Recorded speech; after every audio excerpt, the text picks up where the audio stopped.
হাঁটু ব্যথা খুব কমন একটি সমস্যা। বয়স্ক এবং ইয়াং সবাই এই ধরনের সমস্যায় ভোগেন।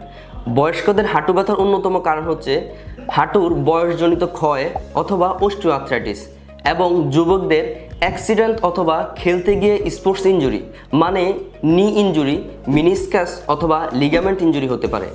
হাঁটুর এই সমস্যাগুলোর অপারেশনবিহীন আধুনিক চিকিৎসা হচ্ছে অ্যাডভান্স ফিজিওথেরাপি চিকিৎসা।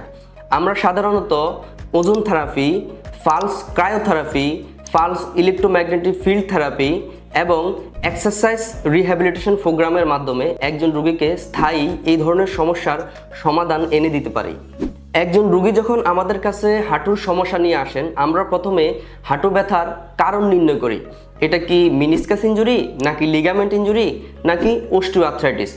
অনেক সময় রোগী এক্স-রে এমআরআই নিয়ে আসেন। এছাড়াও আমাদের কাছে রয়েছে modern diagnostic tools, musculoskeletal ultrasonography. এর মাধ্যমে আমরা পরীক্ষা করে দেখতে পারি হাঁটুতে অস্টিওআর্থ্রাইটিস নাকি লিগামেন্ট অথবা মিনিসকাস ইনজুরি। সমস্যার উপরে সাধারণত নির্ভর করে কার কী ধরনের চিকিৎসা লাগে। হাঁটু ব্যথা সংক্রান্ত আপনাদের কোনো পরামর্শ এবং চিকিৎসার জন্য আমাদের স্ক্রিনে দেওয়া নাম্বারে যোগাযোগ করতে পারেন। ধন্যবাদ সবাইকে।